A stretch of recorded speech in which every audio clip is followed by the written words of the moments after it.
नमस्कार साथियों, स्वागत है आप सभी का। हमारे राजस्थान के इतिहास की आज क्लास पढ़ेंगे और निर्मल क्लासेस चैनल पर ही ये क्लासें लगातार चल रही हैं। तो हमने यहाँ पर राजस्थान की प्राचीन सभ्यताएं, मेवाड़ का इतिहास, मारवाड़ का इतिहास सब कुछ पढ़ लिया है। और आज के हम इस 10वें नंबर की क्लास में बीकानेर के इतिहास को स्टार्ट करेंगे। तो शुरुआत करेंगे सबसे पहले हम बीकानेर के स्थापना से लेकर के राय सिंह के शासनकाल तक।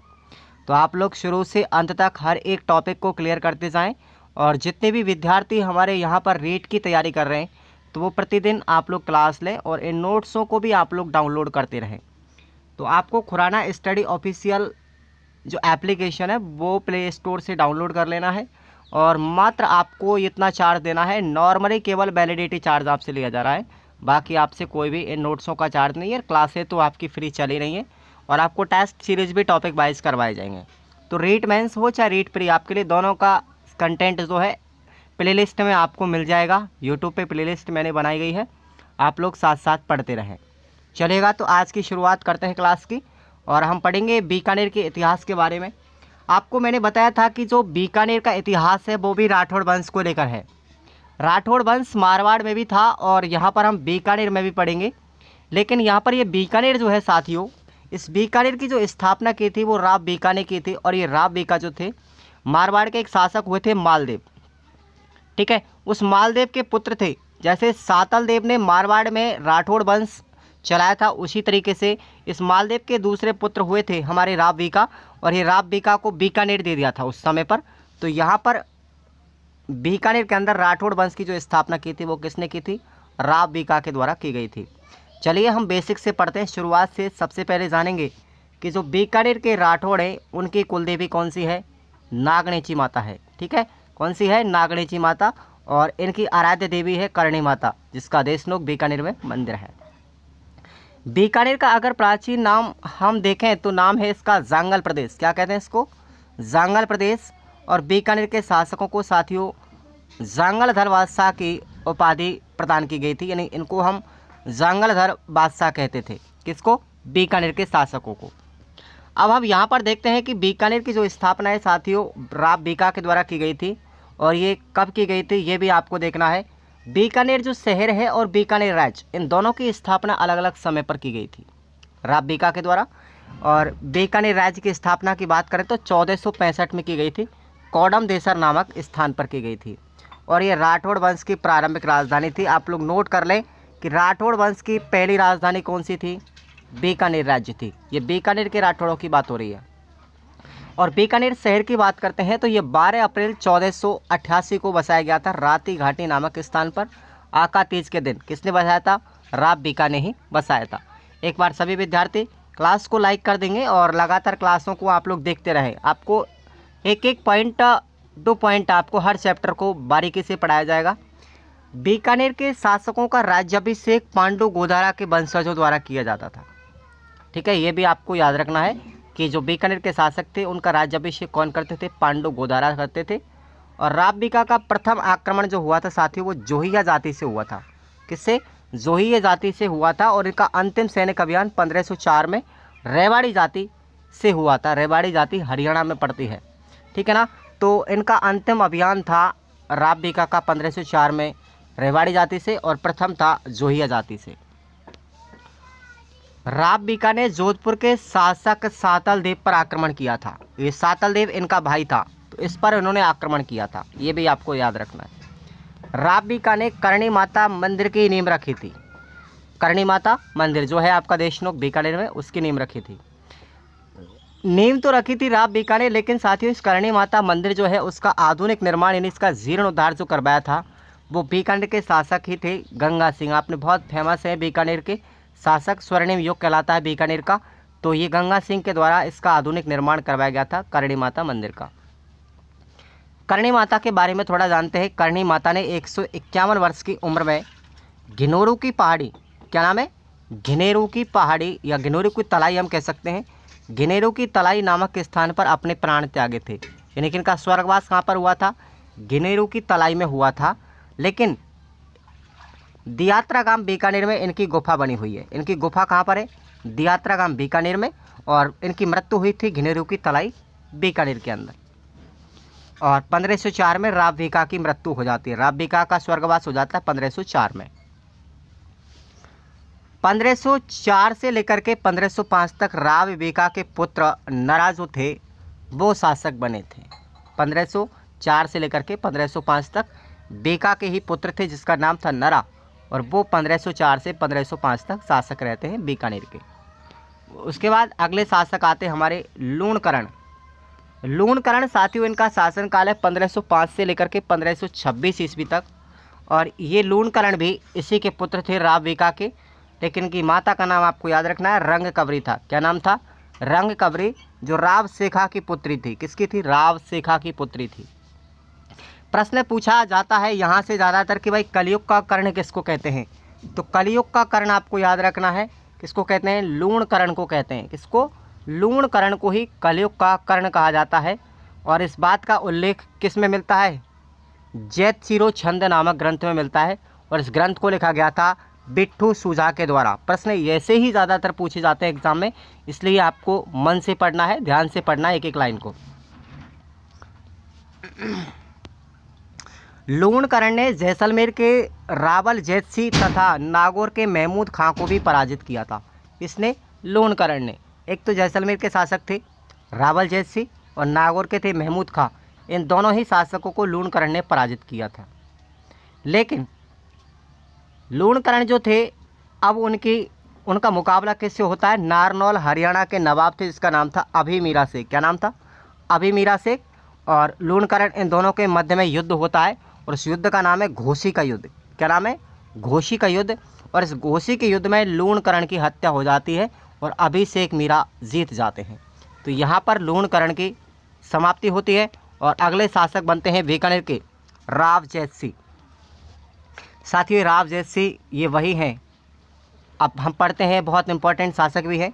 इनका शासनकाल 1526 से लेकर के 1542 तक रहता है। राव जैतसी के समकालीन इनका शासक कौन था? दिल्ली का कामरान था। कौन था? कामरान, याद रखना कामरान था। ये हुमायूं का भाई था, हुमायूं का भैया था, ये बाबर का पुत्र कामरान। बाबर के 4 पुत्र थे, आपको पता भी होना चाहिए। तो ये कामरान जो थे दिल्ली के शासक थे उस समय पर। कामरान ने भटनेर के स्वामी खेतसी को भी पराजित कर दिया था। भटनेर का शासक कौन था? स्वामी खेतसी, तो इसको भी कामरान ने हराया था। राव जैतसी बीकानेर का प्रशासक भोज रूपावत को बना करके और कहाँ चला जाता है? सिरसा हरियाणा चला जाता है। कौन? ये राव जैतसी जो था, ये राव जैतसी कामरान के डर के वजह से और बीकानेर का शासक बना देता भोज रूपावत को, और खुद कहाँ चला जाता? सिरसा हरियाणा। अब कामरान ने फिर दोबारा आक्रमण करता है किसके ऊपर? बीकानेर के ऊपर। और ये भोज रूपावत जिसको सौंप करके गए थे, भोज रूपावत को बीकानेर सौंपा गया था राव जैतसी के द्वारा, तो इस भोज रूपावत को हरा दिया था किसने? कामरान ने। और कामरान ने बीकानेर पर अपना अधिकार जमा लिया। राव जैतसी सिरसा से अपनी सेना को पुनः संगठित करके 1534 में लेकर के आए, और फिर दोबारा से कामरान पर आक्रमण करते हैं बीकानेर में राव जैतसी, और बीकानेर को पुनः अपने अधिकार में ले लेते हैं, यानी जीत जाते हैं बीकानेर को। तो अगला जो युद्ध होता है राव जैतसी का, बहुत इंपॉर्टेंट युद्ध है, सहोबा या पहोबा का युद्ध 1541-42 में होता है। मैंने आपको मेवाड़ में पढ़ाया था मालदीव के समय पर। तो इस सहोबा का युद्ध 1541-42 में होता है। ये राव जैतसी और मालदीव के एक सेनापति थे जिसका नाम था जैता और कूपा, ये दोनों सेनापति थे। इन दोनों सेनापति जो थे मालदीव की तरफ से लड़े थे और राव जैतसी के विरुद्ध लड़े थे। इस युद्ध में राव जैतसी की हत्या कर दी जाती है सहोबा के युद्ध में, और कूपा को बीकानेर का शासक बना देते हैं। ठीक है, आगे बढ़ते हैं। कल्याणमल, ये कल्याणमल साथियों ये राव जैतसी का पुत्र था। कल्याणमल ये आपको याद रखना है। ये कल्याणमल वही है जो नागौर, जो अकबर का दरबार लगा था नागौर दरबार, उसमें अपने दोनों ही पुत्रों के साथ पृथ्वीराज राठौड़ और हमारे राय सिंह के साथ दोनों पुत्र थे कल्याणमल के, उन दोनों के साथ में नागौर दरबार में उपस्थित होता है 1570 में। चलिए कल्याणमल के बारे में जानते हैं। इनका शासनकाल 1544 से लेकर के 1574 तक रहता है। पिता इनके राव जैतसी थे। पहोबा के युद्ध में राव जैतसी के सेनापति जिसका नाम था नगराज, नगराज ने कल्याणमल को सुरक्षित कहाँ पहुँचा दिया था? सिरसा पहुँचा दिया, हरियाणा में। भाई आपको पता है कि भाई जब राव जैतसी युद्ध लड़ रहे थे मालदीव के सेनापतियों से पेहोवा के युद्ध में। तो राजजयसी का पुत्र कल्याणमल भी उसमें था शामिल। लेकिन इस कल्याणमल को बचा करके कौन ले गए थे? जैतसी के सेनापति थे जिसका नाम था नगराज। ये कल्याणमल को हरियाणा पहुंचा देते सुरक्षित। 1544 में फिर गिरी सुमेल का युद्ध होता है। किससे? शेरशाह सूरी से युद्ध होता है मालदीव का। याद रखना, कई बार एग्जाम में पूछा गया गिरी सुमेल का युद्ध कब हुआ था। तो 1544 ईस्वी में होता है मालदीव और शेरशाह सूरी। अब इसमें मालदीव जो थे वो उसमें हार जाते हैं इस शेरशाह सूरी के विरुद्ध। इस गिरी सुमेल के युद्ध में कल्याणमल ने शेरशाह सूरी का साथ दिया था। किसका दिया था? शेरशाह सूरी का दिया था, मालदीव का साथ नहीं दिया। शेरशाह सूरी ने अब जब कल्याणमल का साथ दिया था तो अब ये शेरशाह सूरी भी बदले में कुछ देगा इसको। तो शेरशाह सूरी ने कल्याणमल को पुनः बीकानेर का शासक बना दिया। ठीक है ना, ये आपको याद रखना है। अब फिर से अब कौन बन गया शासक बीकानेर का? कल्याणमल। कल्याणमल बीकानेर के ऐसे प्रथम शासक थे जिन्होंने मुगलों की अधीनता स्वीकार की थी। कल्याणमल अपने दोनों पुत्रों के साथ में, अब कल्याणमल के दो पुत्र होते जिनका नाम है राय सिंह और पृथ्वीराज राठौड़। ये पृथ्वीराज राठौड़ वही है, एक लेखक थे, कवि थे ये। कल्याणमल अपने दोनों पुत्रों के साथ में राय सिंह और पृथ्वीराज के साथ में 3 नवंबर 1570 को नागौर दरबार में उपस्थित हुआ और अकबर की अधीनता स्वीकार कर ली। तो ये प्रश्न कई बार एग्जाम में पूछा गया, नागौर दरबार कब आयोजित किया गया था? तो 3 नवंबर 1570 में किया गया था। इसमें कल्याणमल जाते हैं और अपने दोनों पुत्रों सहित अकबर की अधीनता स्वीकार कर लेते हैं। अकबर ने पृथ्वीराज राठौड़ को तो क्या दिया था? अब जब अधीनता स्वीकार कर ली है तो अकबर ने प्रसन्न होकर के पृथ्वीराज राठौड़ जो थे कल्याणमल के छोटे पुत्र, उनको गागरोन की जागीर दे दी थी। किसकी? गागरोन की जागीर। और इसी गागरोन के दुर्ग में बैठ करके, गागरोन की जागीर में बैठ करके इस पृथ्वीराज राठौड़ ने एक ग्रंथ लिखा था जिसका नाम है बेली क्रिश्चियनरी रुक्मणी। क्या है? बेली क्रिश्चियनरी रुक्मणी। और कई बार एग्जाम में पूछा गया है कि बेली क्रिश्चियनरी रुक्मणी जो ग्रंथ है किसके द्वारा रचित किया गया था? तो ये पृथ्वीराज राठौड़ के द्वारा लिखा गया था। इस ग्रंथ में इन्होंने क्या किया है? इस ग्रंथ में श्री कृष्ण और रुक्मणी के विवाह का वर्णन किया है। इस ग्रंथ को दुर्सा आड़ा ने 5वां वेद और 19वां पुराण कहा है। इंपॉर्टेंट लाइन है, याद रखेंगे कि भाई दुर्सा आड़ा जो हमारे लेखक है, भारतीय हिंदी साहित्य का कवि हैं, उन्होंने ये बेली कृष्ण जी रुक्मणी जो ग्रंथ है, इस ग्रंथ को 5वां तो वेद कहा है और 19वां पुराण कहा है। आपको पता है कि हमारी भारतीय संस्कृति के अंदर 4 वेद थे और 18 महापुराण थे। तो उनमें से अभी 4 तो हमारे वेद और 18 महापुराण। उनके बाद में जो ये बेली क्रिश्चियनरी रुक्मणी जो था ग्रंथ, इसको किसकी उपमा दी है? इसको दुर्सा आड़ा ने 5वां वेद कहा है और 19वां पुराण कहा है। तो ये आपको याद रखना है। और पृथ्वीराज राठौड़ को भी एक उपाधि भी दी गई थी जिसको बोलते साथियों डिंगल का हेरोस। क्या कहते हैं? डिंगल का हेरोस। ये किसने दी है? एलपी टेसीटोरी ने। एलपी टेसीटोरी ने डिंगल का हेरोस किसको कहा है? बताओ। पृथ्वीराज राठौड़ को कहा है। किसने? एलपी टेसीटोरी ने। 1574 में कल्याणमल की मृत्यु हो जाती है और कल्याणमल की मृत्यु के पश्चात उनका पुत्र बनता है बड़ा, जिसका नाम है राय सिंह। क्या नाम है? राय सिंह। इनका शासनकाल बहुत बार एग्जाम में पूछा गया, 2 बार प्रश्न आ चुका है। राय सिंह इंपॉर्टेंट है बीकानेर में। 1574 से लेकर के 1612 तक इनका शासनकाल रहता है। इनका जन्म हुआ था 1541 में, उनका राज्याभिषेक 1574 में होता है। राय सिंह की दोनों उपाधि आपको याद रखनी है, एक तो थी महाराजा की और दूसरी थी महाराजा धीराज की, और ये स्वयं ने ही ले ली थी। ठीक है। उसके बाद इसके उपनाम भी आपको याद रखने हैं। देखो ये प्रश्न कई बार एग्जाम में पूछा गया है कि राजपूताना का कर्ण किसको कहते हैं? राजपूताना का कर्ण साथियों राय सिंह को कहते हैं। किसको? राय सिंह को कहते हैं। और ये किसने कहा था? सबसे पहले मुंशी देवी प्रसाद ने कहा है। ये प्रश्न मुंशी देवी प्रसाद जी बहुत बड़े हिंदी साहित्य के कवि हैं और इन्होंने ही राजपूताना का कर्ण कहा है। किसको? राय सिंह को। लेकिन कलयुग का कर्ण किसको कहते हैं? ये भी आपको याद रखना है। लूणकरण को। किसको कहते हैं? लूणकरण को कलयुग का कर्ण कहते हैं। और इस बात का उल्लेख मिलता है साथियों जैतसिरो छंद। किसमें? जैतसिरो छंद में मिलता है। विट्ठू सूजा के द्वारा ग्रंथ लिखा गया था जैतसिरो छंद, जिसमें कलयुग का कर्ण लूणकरण को कहते हैं। और राजपूताना का कर्ण आपको याद रखना है कि मुंशी देवी प्रसाद ने राय सिंह को कहा है। समझ में आया? तो एक एक पॉइंट आपको क्लियर करना है। और दूसरी उपाधि थी राय सिंह की राजेंद्र की, किसकी थी? राजेंद्र की। अब राय सिंह के निर्माण कार्य बहुत इंपॉर्टेंट हैं। सबसे अच्छा शासक था ये बीकानेर का। गंगा सिंह और राय सिंह दोनों के बारे में ही ज़्यादातर प्रश्न पूछा जाता है बीकानेर के। तो देखिएगा, सबसे पहले आपको जूनागढ़ का किला जो बनवाया था, साथ ही वो राय सिंह ने बनवाया था। किसने? राय सिंह ने। इस जूनागढ़ के किले के वास्तुकार हैं करमचंद, ये आपको याद रखना है। और इस किले को ज़मीन का जेवर कहते हैं। ज़मीन का जेवर किसको कहते हैं? जूनागढ़ किले को। इस किले का प्रवेश द्वार का नाम क्या है? कर्णपोल है। और इसका निर्माण कार्य काल आपको याद रखना है 1589 से 1594 के मध्य में इसको बनाया गया था। और ये जूनागढ़ का किला कहाँ पर स्थित है? बीका की टोकरी पर स्थित है। बीका की टोकरी बीकानेर में, एक पहाड़ी का नाम है ये। इस किले के प्रवेश द्वार पर गजारूढ़ मूर्तियाँ लगी हुई हैं। किसकी? जैमल और फत्ता की। आपको पता है कि जब 1567 के अंतर्गत चित्तौड़गढ़ का तीसरा साका हुआ था, तो अकबर के खिलाफ में जैमल और फत्ता बहुत बड़ी वीरता के साथ में लड़े थे और उसी साके में ये शहीद हो गए थे। तो यहाँ पर सबसे पहले इन जैमल और फत्ता की जो गजारूढ़ मूर्तियाँ हैं वो आगरे के किले में लगवाई थी। किसने? अकबर ने।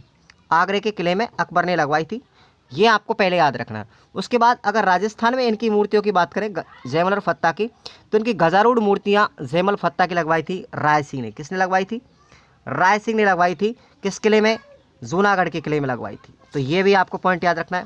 राजस्थान में तो जूनागढ़ के किले में है जैमल फत्ता की, और भारत में पूछी जाए तो भारत में आपको याद रखना है सबसे पहले आगरा के किले में लगवाई थी अकबर ने। राजस्थान का एकमात्र ऐसा किला है, कौन सा? जूनागढ़ का किला, जिसमें लिफ्ट लगी हुई है।